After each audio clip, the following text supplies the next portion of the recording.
So hello, PGT English का ये PGT English का जो सिलेबस है वो इस तरह से है कि इसमें रीडिंग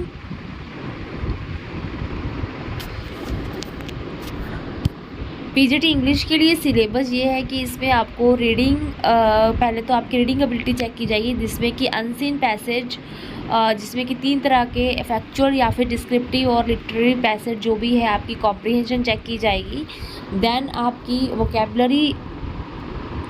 वोकेबलरी से क्वेश्चन यहाँ पे पूछे जाएंगे, आपकी वहाँ इंटरप्रिटेशन चेक की जाएगी। Then unseen case based passage एक आपको दिया जाएगा, जिसमें आपको उसकी स्टडी करनी है और उसमें वर्बल विजुअल इनपुट होंगे, उसको आपको, या फिर स्टैटिकल डाटा होगा, चार्ट होगा, इस तरह का कोई पैराग्राफ होगा, उसको आपको देखना पड़ेगा।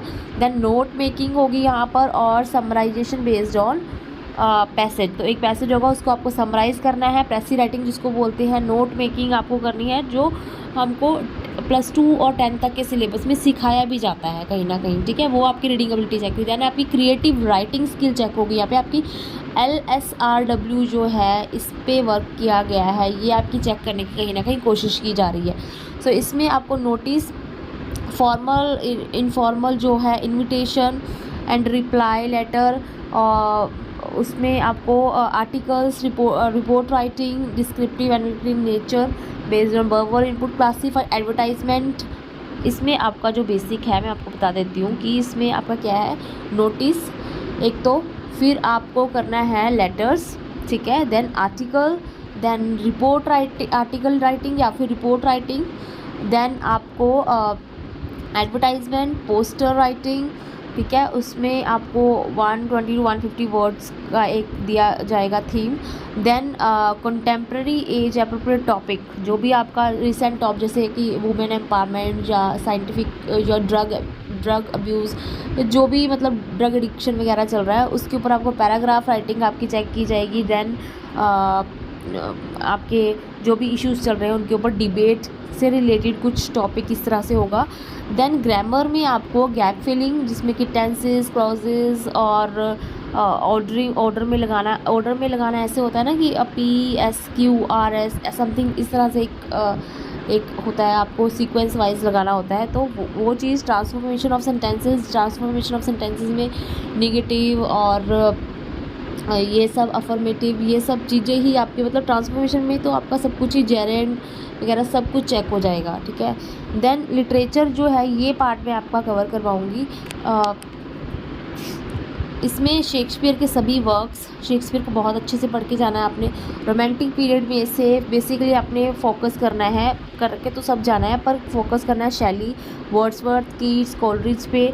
और आपने 19th और 20th सेंचुरी के सभी राइटर्स को आपने करना है, अमेरिकन और इंग्लिश के, जिसमें से एग्जाम्पल उन्होंने दिया है, पर आपको 19th और 20th का कोई भी राइटर जो है वो छोड़ना नहीं है। ये आपको अच्छे से कवर करके जानी है। ये एग्जाम्पल है, मतलब इसमें से तो क्वेश्चन आएगा ही आएगा। बाकी जो भी 19 और 20 के जितने भी राइटर हैं इंग्लिश और अमेरिकन, उनको आपको कवर करना होगा, ठीक है। सो ये आपका रहेगा इंग्लिश का सिलेबस। देखने में ये लिटरेचर जो है आपको इतना सा लग रहा है, but it is not such a case.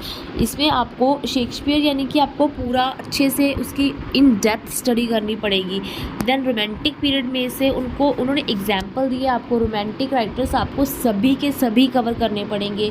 इसमें आपका black, Wordsworth, Coleridge, Keats, शेले, Byron, Mary Goldsmith, और जितने भी सारे रोमांटिक हमारे राइटर्स रहे हैं, पोइट रहे हैं, वो सब आपको कवर करना पड़ेगा, ठीक है।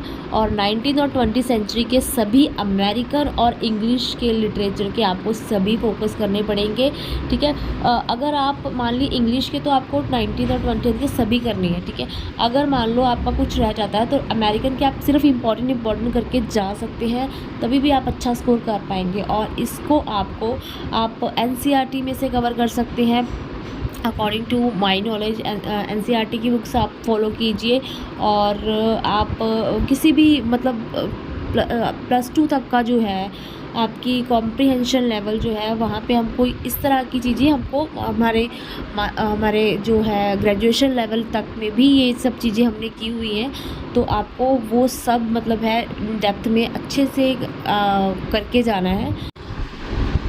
उसके बाद में जो हमारे पास इम्पॉर्टेंट राइटर्स रहेंगे वो हैं इंडियन राइटिंग के, मॉडर्न इंडियन राइटिंग के Anita Desai, Vikram Seth, Nissim Ezekiel, K N. Daruwalla. In short आपको मॉडर्न इंडिया के सभी राइटर्स को कवर करना पड़ेगा, जो भी हमारे इंपॉर्टेंट राइटर्स हैं। मुल्कराज ट्रियोलॉजी, जैसा कि मैं आपको हमेशा बताती हूँ, खुशवंत सिंह, रविंद्रनाथ टैगोर, अनीता देसाई, विक्रम सेठ, ठीक है।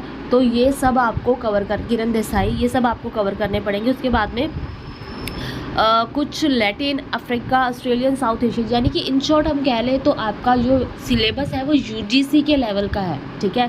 आपको सभी राइटर्स को, मतलब वर्ल्ड वाइड जितने भी इंग्लिश लिटरेचर है उसको सबको पढ़ना पड़ेगा, लेकिन आपका फोकस जो है वो ब्रिटिश पे रहेगा ज़्यादा। इंडियन पे रखिए आप अपना फोकस, और अफ्रीकन अमेरिकन पे अपना फोकस रखिए, ठीक है। इन पे आप फोकस रखिए। बाकी जो हैं ऑस्ट्रेलिया, अफ्रीका और साउथ एशिया के जो आप हैं बेसिक राइटर, जो इनके बहुत फेमस राइटर हैं, उनको उठाइए और उनको आप पढ़ना शुरू कीजिए। सो बेसिकली ये आपकी स्ट्रेटजी रहनी चाहिए, किस तरह से पढ़नी है। So keep in touch with me, that's all for this video. Thank you.